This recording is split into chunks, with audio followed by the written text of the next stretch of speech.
Greetings Berserkers, FiOth here, and in this video I will be bringing to your attention a build that has taken the community by storm since it was put together. Disclaimer, I am not the first person to think of this build. Many people have put it together and realized that this is absolutely disgustingly broken. So I took it upon myself to create a concise vid to show you how you can utilize it in order to make your life that much easier. Pay attention to the fact that you have to be either in New Game Plus or in Game Plus Plus to make use of this, because you have to have fixed attributes on the armor set that we will be using. Also, before we get to the nitty-gritty, please help me remedy this mess. Many people are watching the Khazan content, many people are watching the streams, many people enjoy what I'm making, but not all of them necessarily subscribe to the channel and hit the notification bell. If you do these two simple things, you will be making my life that much easier. Without further ado, let's get to it. We will begin with the gear. As you can see to the right, Wolfric is my spirit, and I'm using Wolfric because of the added frontal assault damage. It's not the be-all end-all. You can use Keshta for the stamina regeneration and the boost in stamina when you run dry. Wolfric is good because half the time you will be attacking from the front, so having the extra damage is good. You can mix and match the spirits that fit your playstyle better, so this is just a suggestion. Don't worry too much about it. Starting with, of course, one of the jars. I'm using the Bewildered jar, not because it's necessarily the one I would prefer, but it was the only one I hadn't purchased in a previous cycle, so it was the only one that wasn't level 149 or 180. Please Neopol, fix this stuff with your crafting system, is a mess. The Bewildered jar is our choice, and we have damage increase on it, max health and defense. Since you can put defense on your headpiece, there's no reason why you shouldn't. It's not like the headpiece can accept that many beneficial things to your damage, so roll this and you won't be disappointed. For our weapon, we're going with the Survivor Spear. This is part of the golden set, and spoiler alert, we will be using the golden set for this build. I want you to pay attention to the fixed attributes right here for every single one of the pieces. Swift attack damage, as you can see, then I roll increased damage, damage multiplier and rear assault attack damage. Going on to the chest piece, golden again, max health, receive damage increase and defense. You see that it has a fixed attribute of rear assault damage increase, then gloves, swift attack damage and trance damage.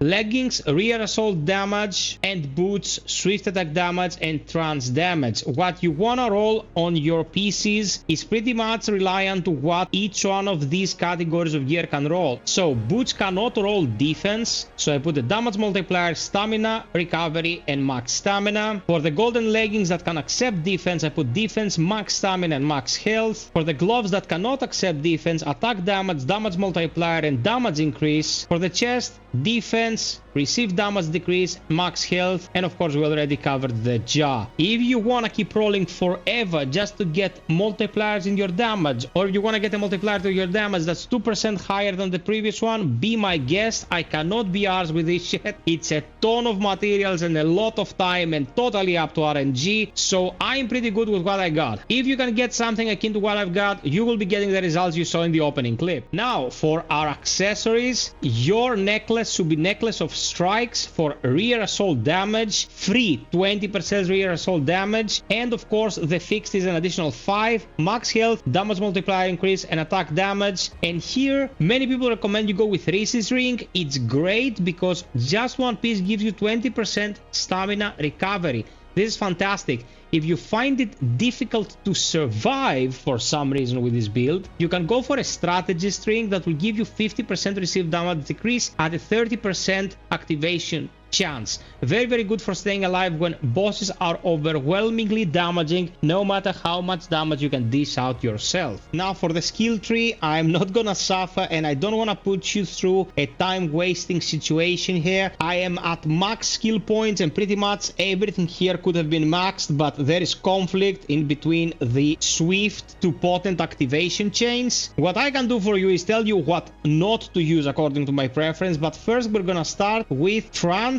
Trance is the key to all this. It is a ridiculously powerful skill that if you upgrade to the max can follow up any other aggressive action, even a swift attack. If you upgrade it to the max on top of everything else, the last attack of your swift combo will be the one that will come out straight after the trance, and that means it will automatically activate Moonlight Stance, and Moonlight Stance, when it's refreshed, will lead to more damage for your brutal attack. So all this ties together, and it gets the additional bonus of Moonlight Awakening because of our gear. Moonlight becomes a piercing attack when used after trance. This means that it will follow through your attack and get you behind the enemy, so your next application of trance or any other aggressive attack will count as rear damage and get all the bonuses. Remember that even without any bonuses on your gear, back attacks do more damage than frontal attacks 100% of the time. That's why I picked Wolfric, because our frontal attacks are also very potent because of the added 15% that he provides. I am not using Shadow Reversal because it's very finicky and we don't really need it since we have a tool to get behind the enemy. And I'm not using Crescent Strike because I don't like how much damage it deals, which is not a lot. Get everything else, its passive abilities and buffs aside from the actives. If you cannot get all the actives, because of course you won't have as many skill points as I have earlier on in the game, get Trance, which is the most important. Get Heat Wave, very very good for defensive reasons, and I'd say Eagle Wind because it will cover distance once you upgrade it to the max. These three actives by themselves offer you insane damage and repositioning potential, on demand Brink Guard, and a way to retaliate and ranged damage on the highest level, because if you hit them from afar with the shockwaves, you deal great damage. If you hit them face to face, you hit them with both the melee part and the wave and do double the damage. Well, if you get all the upgrades, the melee portion is a little bit weaker, but the shockwaves will really bring in the pain. For commons, there is not much to say. You can ignore Phantom Form. Javelin is gonna come into use with general traversal and gameplay. It's not the boss killer. Counter attack 100%, max it out. Max out brutal attack, except for descent. Doesn't really do much when you're in the thick of combat. And if you feel like you have the skills to pull it off consistently, get Reflection as well, because Reflection is a very powerful tool. If you teach yourself to use it, it is a bit demanding with its timings. So after all is said and done, as you can see in the clip here again, your combo should be any offensive action. What I usually do is go for a whole combo swift attack, so activate Moonlight Stance, then transition into Trance, one swift attack, use the pass-through, Trance, swift attack, pass through, trance, swift attack, pass through, and I keep doing this until I am out of stamina, at which point I probably still have a lot of fury, and I use Eagle Wind as I recuperate my stamina in order to keep pressing the attack. More often than not, bosses will be dead before you're out of stamina, or you'll just need to perform a quick dodge, or even better, a brink dodge to absorb the fury that will give you, and then you keep pressing the attack and they will die no fuss whatsoever.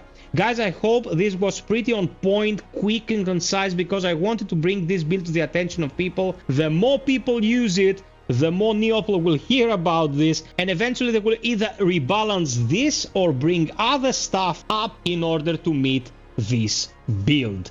We don't want stuff to get nerfed, but we certainly want more stuff to be relevant and enjoyable to use. Subscribe, like, and hit the notification bell. I'm covering everything in Khazan, and until next time, be well, stay frosty, and always strive for perfection.